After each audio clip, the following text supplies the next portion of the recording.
So I thought we could start this session with some meditation. So in this retreat, we are working on concentration meditation. We had just a brief introduction to that last night, and we'll go into more details about it this morning and this afternoon. But let's do another maybe 10 minutes, 12 minutes of that meditation. And as for the object to use, you're welcome to use the image of the Buddha as you used in the meditation earlier this morning.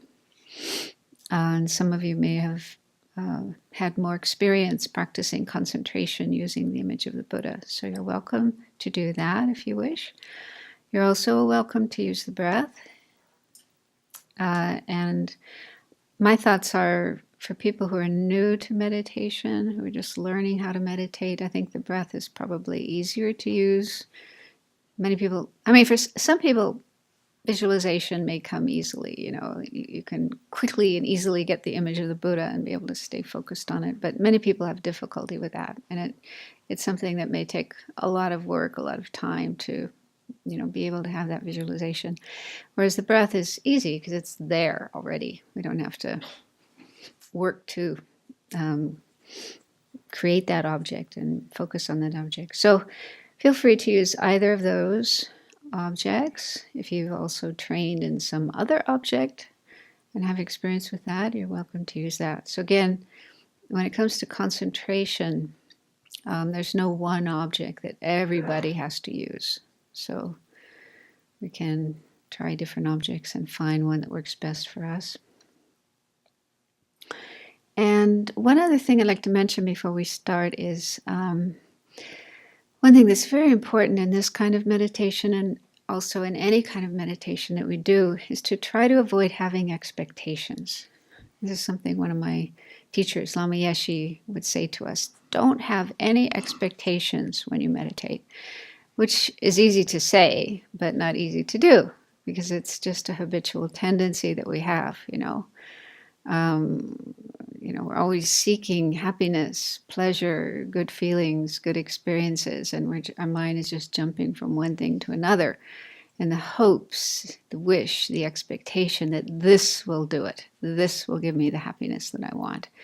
So we have that tendency already, and then when it comes to meditation, we bring that tendency with us. We can't just immediately stop. And many people are probably not even aware that they even have this tendency. So don't expect that you can just cut off that tendency of having expectations, but try to be aware of it. Try to notice if it's there in your mind. It's a kind of greedy, grasping, and impatient attitude. I want happiness and I want it now. And I hope this is going to do it.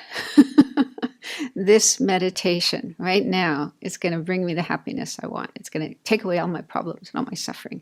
I'm going to get some kind of blissful experience or out of the body experience or go to another realm or see Buddhas, whatever. I don't think we do this deliberately, consciously.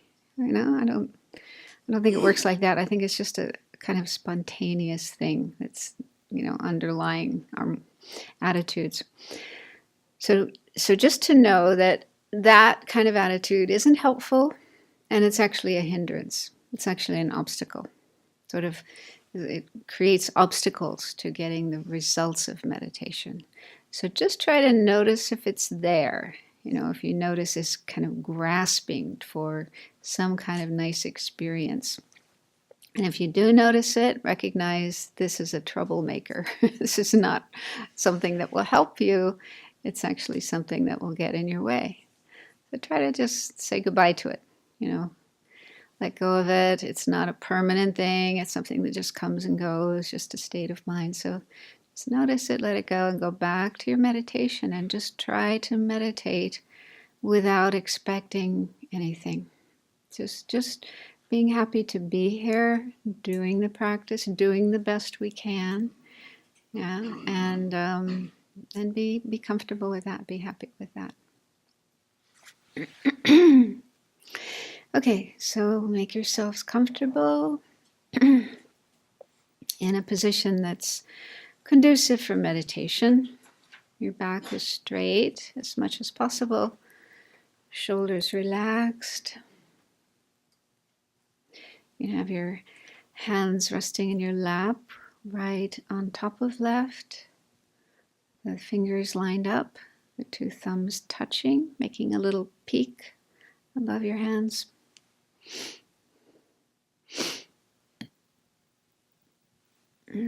Have your chin tilted downwards just a little bit, mouth and jaw relaxed. Tip of the tongue touching the roof of the mouth behind the upper teeth. Eyes open just a little bit, so there's some light coming in that helps prevent sleepiness. If that's too difficult to do, it's okay to close your eyes, but just try not to fall asleep. Try to stay awake. If you do find yourself nodding off, then you can counteract that by opening your eyes a little. Make sure you're sitting up straight. So relax into this position.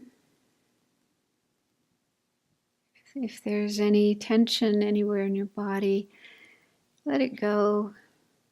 Imagine it melts and flows out of you, drains out of you, sinks into the ground below, and disappears there. Or you can imagine it evaporating and disappearing in space.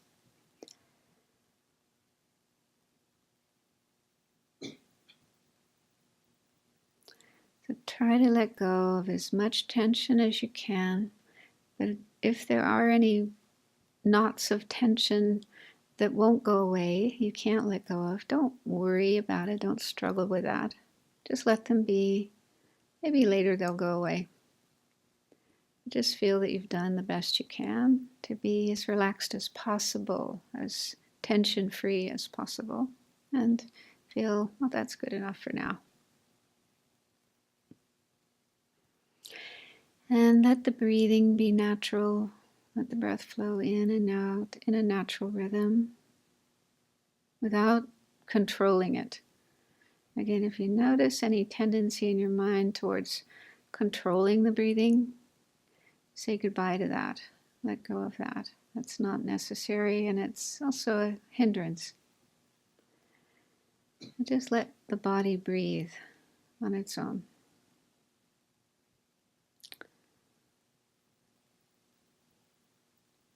And once you've settled down as much as possible, physically and mentally,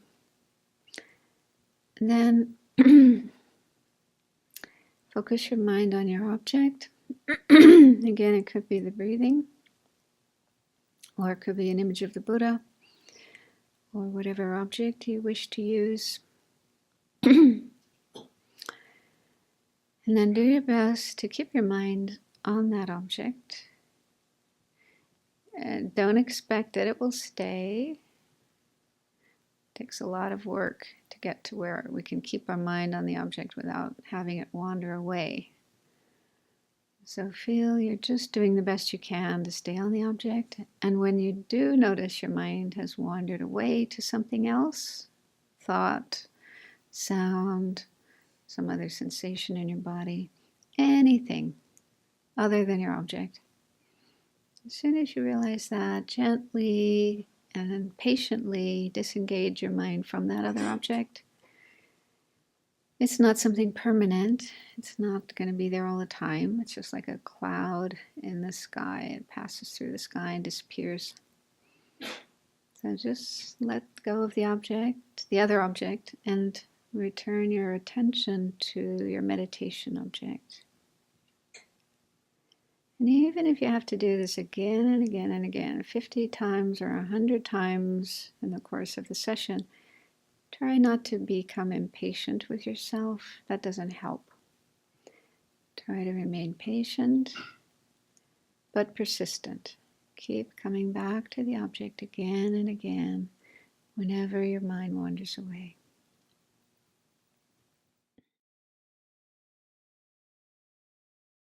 So we'll do some more meditation at the end of the session. I'd just like to give some more information about concentration and how to do it. So I made this sort of set of notes for this weekend course.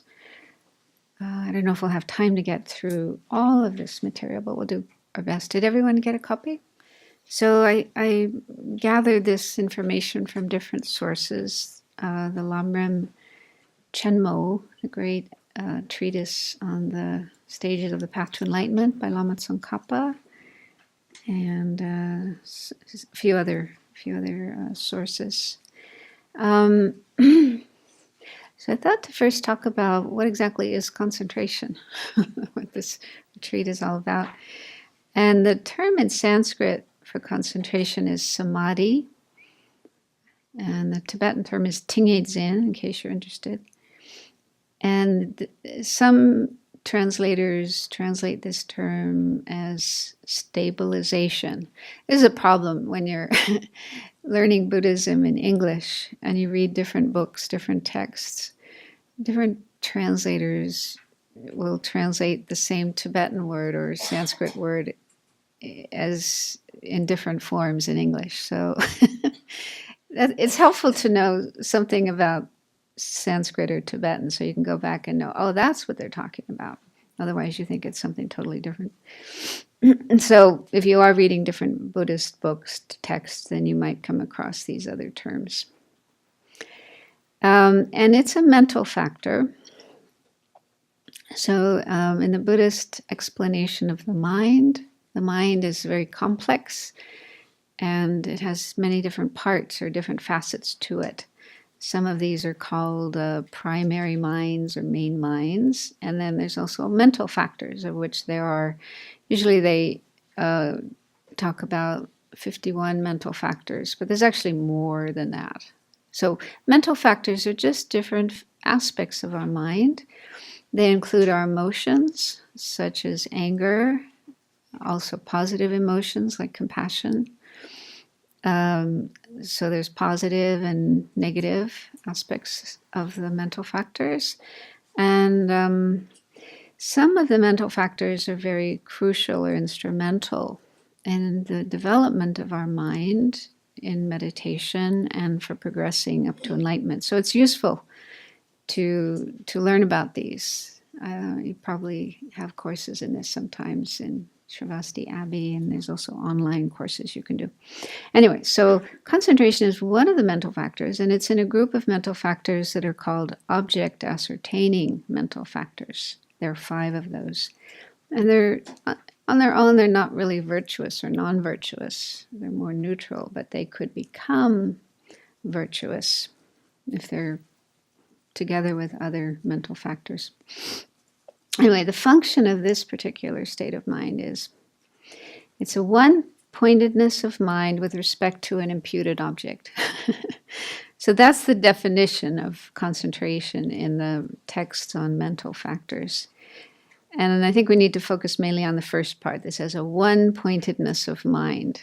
The mind is one-pointed or single-pointed, meaning it's focused on one single object, not many objects, not jumping here and there. So it's quite different from our normal state of mind. And then I was a little puzzled by this last part that says an imputed object, and I tried to find some information about that. And as far as I can tell, it's not talking about, as in Madhyamika Prasangika, explanation of emptiness, that everything is merely imputed by the mind. I think it has a different meaning from that. I think the meaning here is that it's a conceptual object, an object of mental consciousness or conception, as opposed to sensory objects. And this gets into a kind of debate, a discussion about concentration.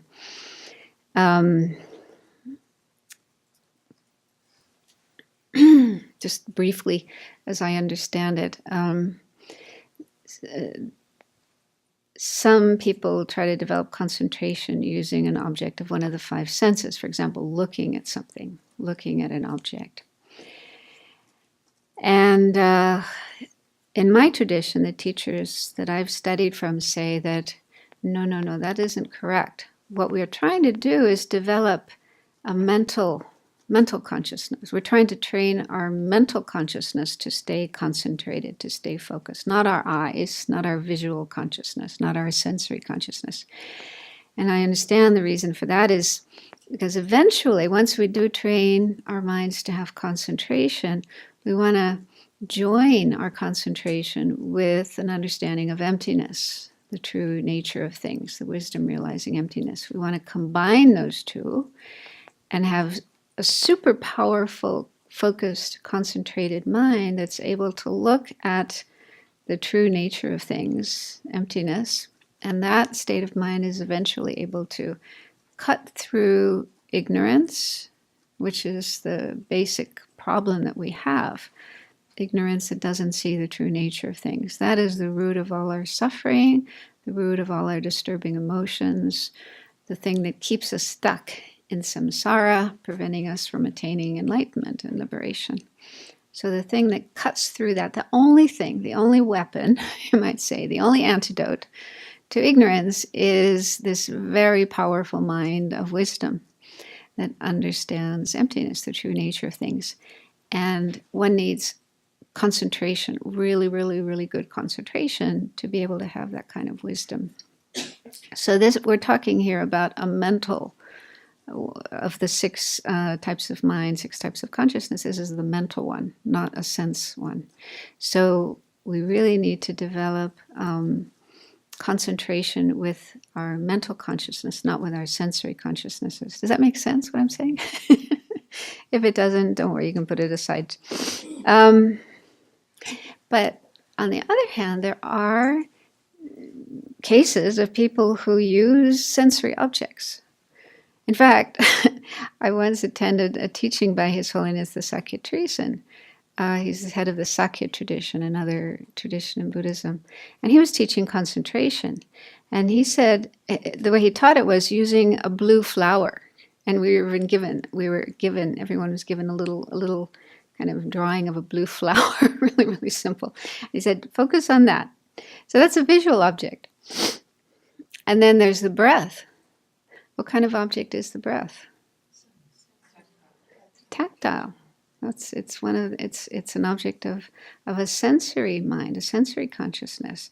And the Buddha himself, even Lama Tsongkhapa himself, says you can use the breath as an object to develop concentration. Whereas some of our teachers, you may have heard this, some Tibetan lamas say, no, you can't use an object of any of the five senses. You have to use a mental object. And that's one reason why they emphasize using the visualization of a Buddha, the image of a Buddha, because that's a mental object, not a sensory object. So how does this work?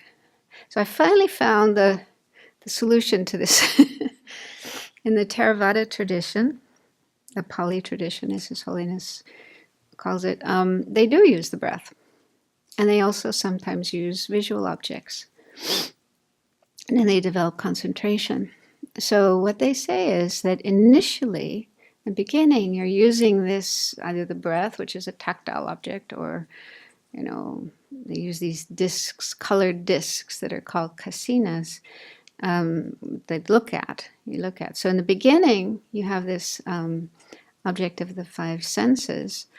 But then eventually, when your concentration gets really, really good, there will arise in your mind, they call it a nimitta, or a sign, that's English translation. It's a mental image that represents this object that you've been meditating on. And once that arises, it arises naturally, spontaneously. It's not something you create, you fabricate. It just comes when your concentration is really good. So once that arises in your mind, then you use that as your object. So then from that point on, you do have a mental object. So I was very happy when I came across that explanation. So it shows you can, at least initially, use a sensory object, but eventually it becomes a mental object. So anyway, I think the meaning here of imputed object is the object you're focusing on or concentrating on is an object of the mind or the mental consciousness, not a sensory object, a conceptual object. And that's what it says here. It says, it serves as the basis of knowledge, i.e. special insight. Its object is said to be imputed because when meditative stabilization is cultivated, the mind is held to a mentally imputed or designated object of observation. This shows that mental stabilization is generated by a mental consciousness rather than a sensory consciousness. Through continuous cultivation, the object will be perceived clearly and non-conceptually. So they say eventually when we train, you have to train quite a bit in the practice, eventually your mind will be able to just stay focused on this mental object, mentally imputed or designated object, and it appears very, very clearly. And it even gets to the point where your mind kind of absorbs into the object, like becomes one with the object. And anyway, that's at a very high level of concentration. And you have physical bliss and mental bliss and this other quality they call pliancy. So it's just a wonderful, fantastic experience. Very blissful. But you have to work to get there. You have to put in a lot of time on the cushion. Okay, the next paragraph says, so that first paragraph is mainly from Meditation on Emptiness, Jeffrey Hopkins' book. Second paragraph comes from one of Venerable Chudrin's books that hasn't yet been published, one of the series of the Library of Compassion and Wisdom, or Wisdom and Compassion. It says, Samadhi unifies the primary mind and its associated mental factors in a balanced way on the object, so that mindfulness and attention on the object are sustained and the mind is tranquil. So each moment of our mind, each moment of our experience could be divided up into a number of different factors. And they use the hand to sort of, as an analogy for this. So in each moment of mind, there's one primary mind, which is like the main part of the hand. And the primary mind would be one of the 6 senses, visual, audio, and so forth, or mental. So there's the primary mind, and the function of the primary mind is just to be aware of the general presence, the general existence of the object, not going into details. Then there's a number of mental factors together with that primary mind. They all come together in one package. And each mental factor has a different function, a different role that it plays. Okay, so there's always at least 5 mental factors with every moment of mind. There could be more than 5, but there's a minimum of 5 mental factors. So every moment of our mind is like a package consisting of a primary mind and then a number of mental factors. So the function of samadhi, if samadhi is one of those mental factors, let's say it's the thumb, the function of samadhi is to hold the entire package, primary mind and all the other mental factors, on the object. Okay, so they're unified and focused on this one object, our meditation object. And the mind is tranquil, peaceful. And then it says, this is very different from our usual distracted mind that jumps from one thought to another, or is overwhelmed with emotions such as anxiety, craving, or resentment. So that's our usual state of mind, just jumping all over the place. The scattered mind cannot understand things deeply. It sees only superficially and is often afflictive. It's often disturbed with disturbing emotions. On the other hand, samadhi, when samadhi is present, it brings calm and gentleness. It's like a mirror that clearly reflects objects. Such a mind, when combined with wisdom, can bring deep understanding. Okay, so samadhi alone isn't enough to go all the way to enlightenment or nirvana. The real purpose in Buddhism of generating samadhi or concentration is to combine it with wisdom. And those two together make a very powerful team, a dynamic duo that can fight our delusions, especially ignorance. And then letter B here, it says, what is serenity? Now, this term is the one that Tupten children is using now, Venerable children. Normally, or in other texts, it's translated as calm abiding. Shamatha is the Sanskrit word. Tibetan is shine. And many texts use calm abiding to translate that term. Alan Wallace uses quiescence. So again, there's many different English translations of this term, but the Sanskrit term is shamatha. So it's all going back to that one. So Venerable Children now is using serenity. Okay, so what is that? It's a type of concentration. Okay, so it's not like a separate mental factor, but it's a type of concentration, a special type of concentration. They actually use the term serenity or calm abiding or shamatha to refer to it's like the end point after a lot of time on the cushion. Really working on developing your concentration.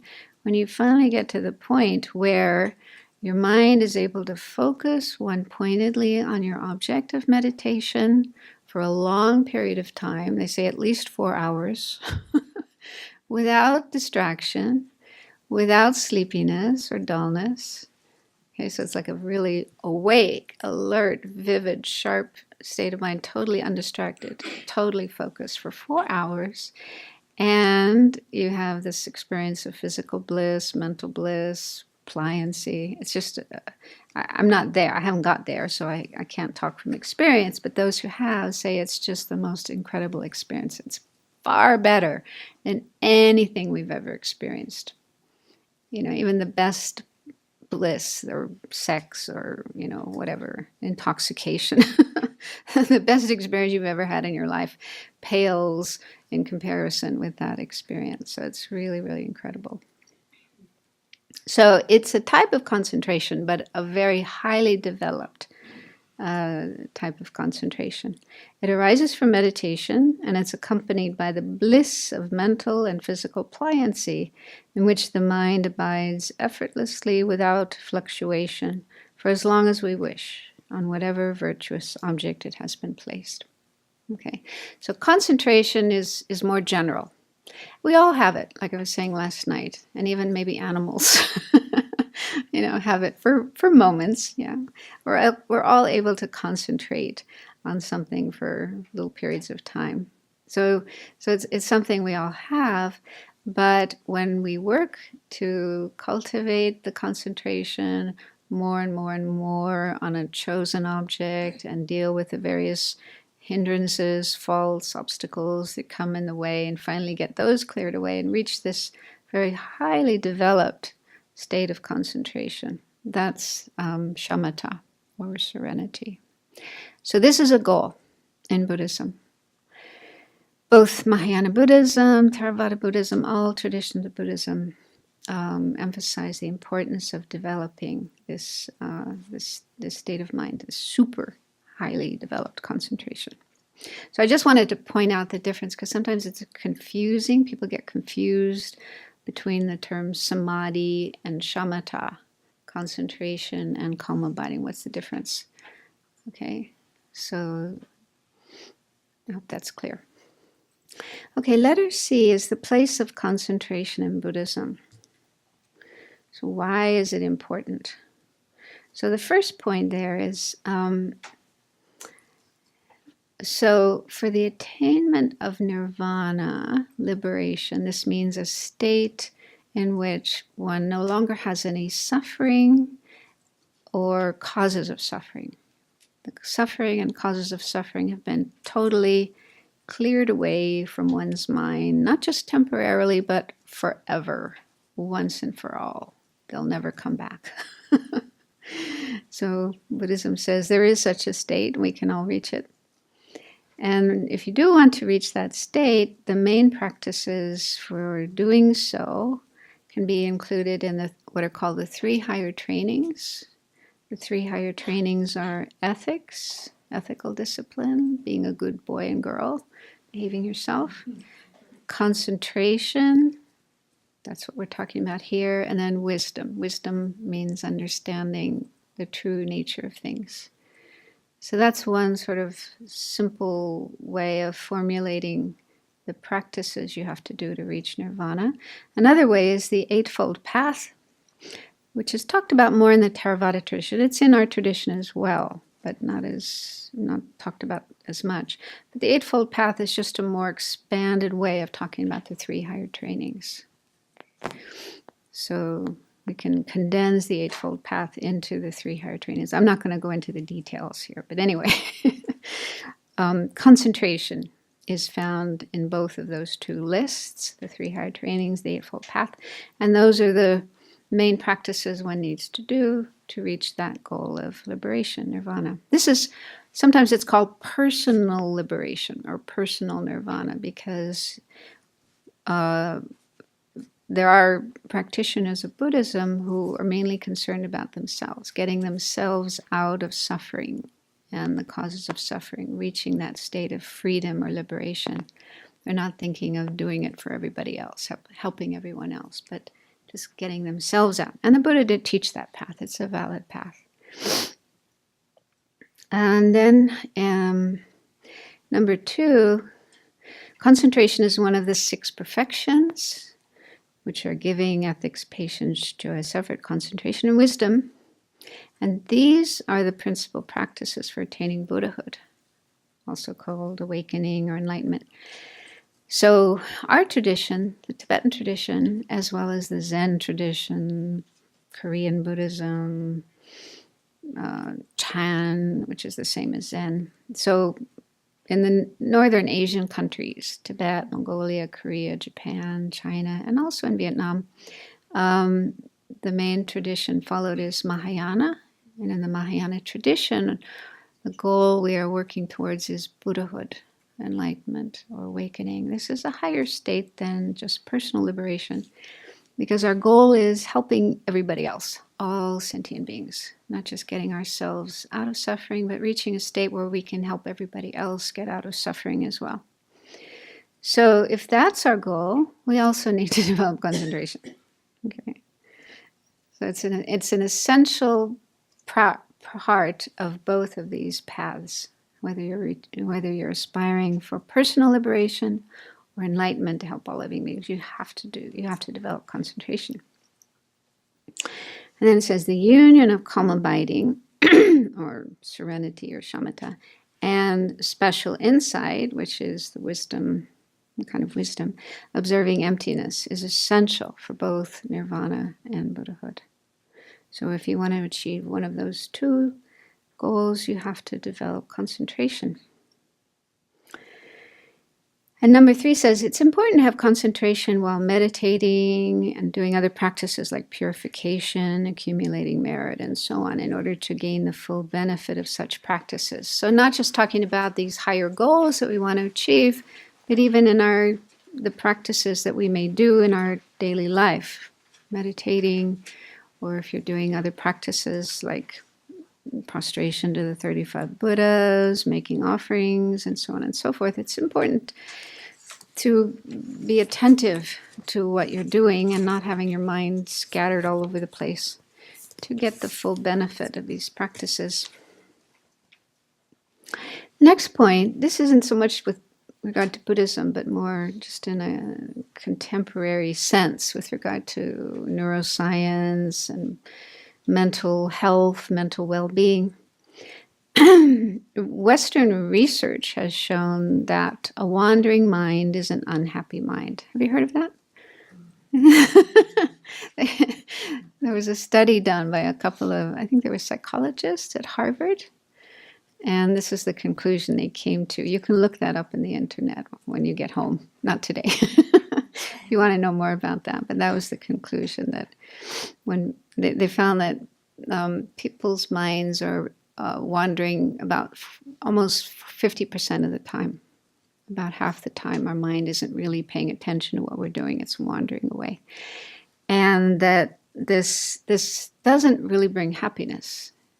It brings more unhappiness. Much of the time, when our mind is wandering away, it's caught up in worry and anxiety, anger, irritation, impatience, criticalness, and so on. So it's kind of not wholesome, not positive thoughts.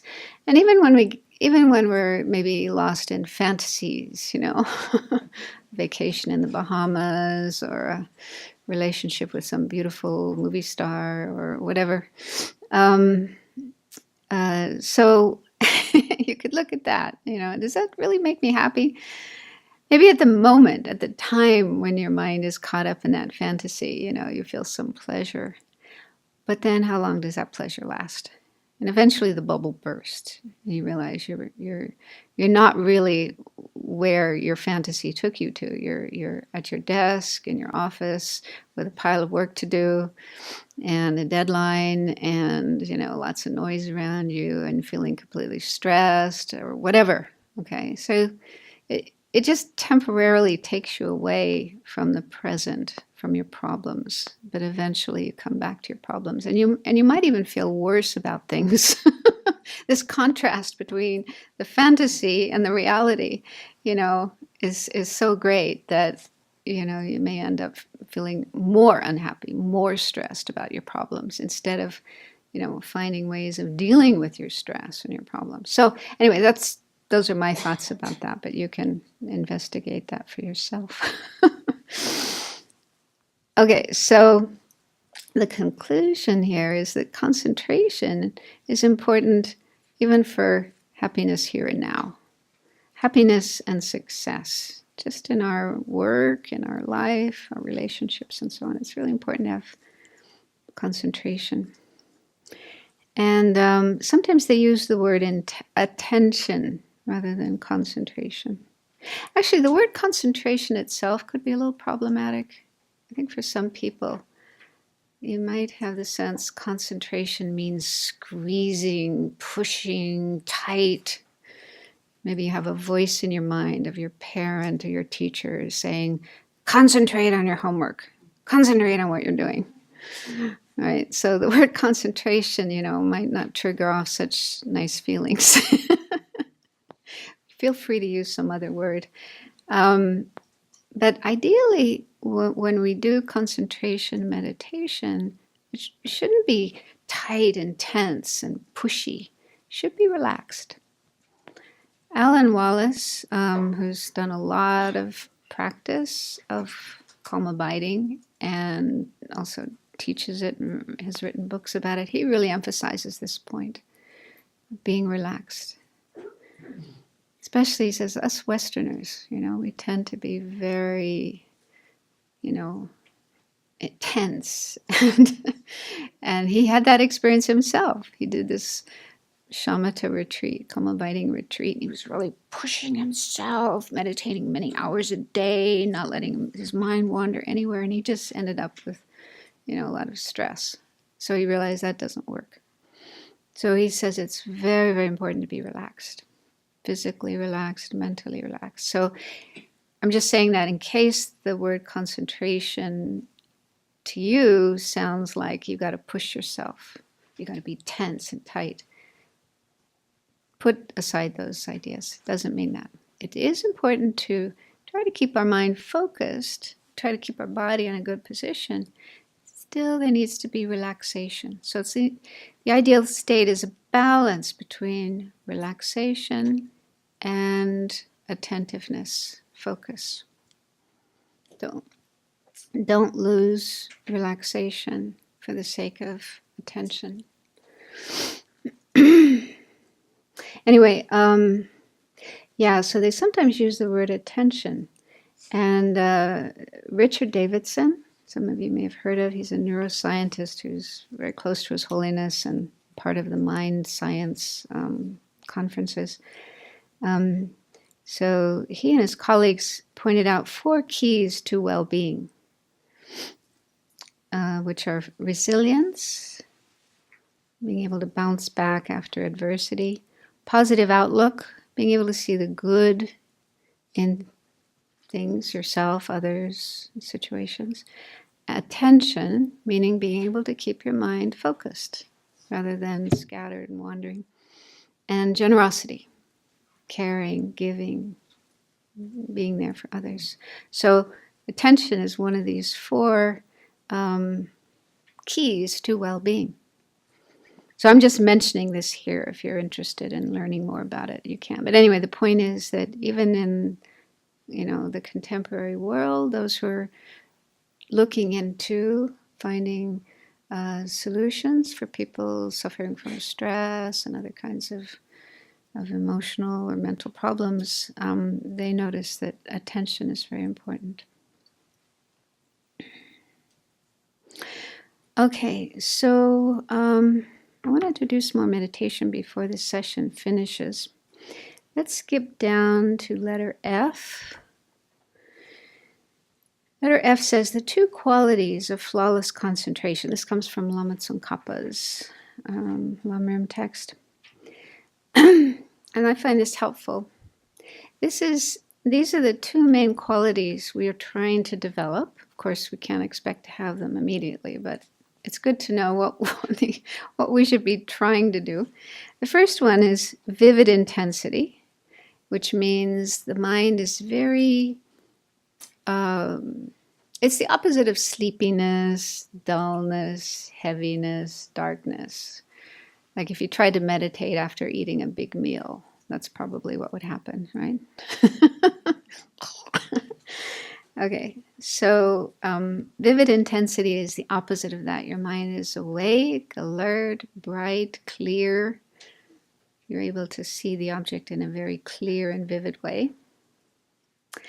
And the second is non-discursive stability, which means one-pointedness on the object. That means your mind is able to be still, sit still, not jumping all over the place, sitting still on the object. And what I haven't really seen this explained, but my understanding is non-discursive means you're not chattering. Sometimes our mind is chattering, sometimes, maybe most of the time.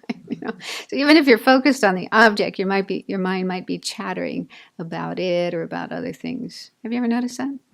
Yeah. You just want to say, shut up. Very hard to actually do that. But ideally it's hard to do, but ideally we want our mind to be quiet, not chattering. So just focused on the object, stable on the object, and quiet, not chattering. So this is what we're trying to do. We're trying to develop a state of mind that's focused on our object as much as possible, as for as long a period of time as possible without running away, and not chattering. And it's at the same time very vivid and clear. Vivid, clear state of mind. They say the first thing we should try to work on is number 2. Try to get that first, and then later you can work on the clarity. Because if you go for the clarity first, it'll make your mind agitated and restless. So go for stability first. Try to get stability first. Once you have that down, you can work on the clarity. That's his advice. And then under that, letter G, there are 9 stages that we pass through from the time we start to develop calm abiding until calm abiding is after the 9 stages. Anyway, there are these 9 stages, and on each stage, there are different things that happen, that your concentration is getting better and better. So I'm just putting down the first 2 here, because in a weekend retreat, we can't expect to get much beyond that. The first stage is called mental placement. So this involves taking your attention away from external objects and focusing it inwardly on your meditation object, which could be the breath, an image of the Buddha, and so forth. You first identify the meditation object, focus your mind on it, and try to get at least a rough image. So if you are using the Buddha, the image of the Buddha, don't worry about it being perfectly clear, vivid, with all the details. Don't worry about that. You can do that later. They say in the beginning, just try to get a rough image, even if it's just a lump, a golden lump there, just the shape, the outline. If that's all you can get in the beginning, that's good enough. And then try to make your mind stable, which means staying on the object as long as possible. This stage is achieved through the force of hearing, meaning after having heard or read instructions about focusing the mind, you fix your mind on a meditation object. You try to get that. Okay. So my understanding is that, even to just try to meditate, to sit down and say, okay, I'm going to try to focus my mind on a meditation object and stay with it as long as possible, that we're already on the first stage. Yeah. Even if your mind is wandering away. They say on this first stage, during a session of meditation, most of the time your mind is not on the object. That might be comforting to you. It's occasionally on the object. Most of the time it's wandering. It's away. Okay, so that's normal. Don't worry. Don't feel bad. Don't beat yourself up. It's normal. And then we try to just notice when our mind is wandering. And that itself is a good thing. Noticing when your mind is wandered away.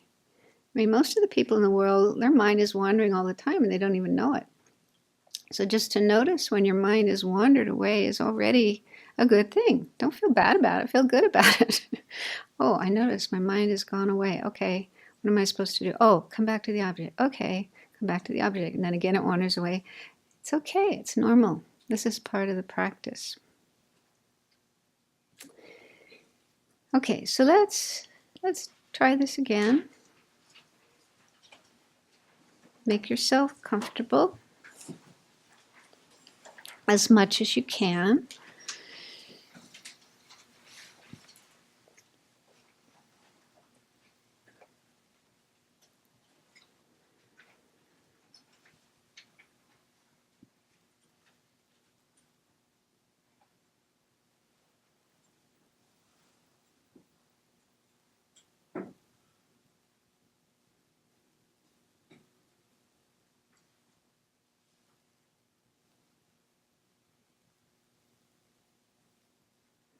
So let your body be as relaxed as possible.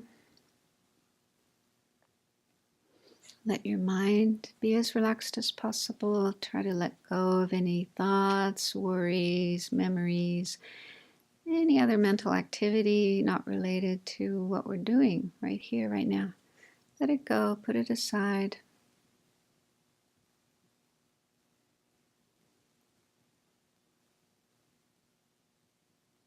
Bring to mind your object, or bring your mind to your object, however you want to say it.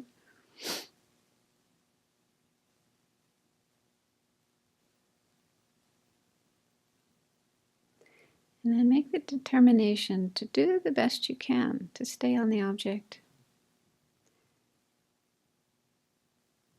But understand that it probably won't. It'll probably wander away, but that's okay. That's normal. When it does wander away, just try to notice that that's happened and then bring your mind back to the object. And even if you have to do that again and again, 50 times or 100 times in the course of a session, it's okay. But see if you can extend the duration of time that your mind is on the object before it wanders away.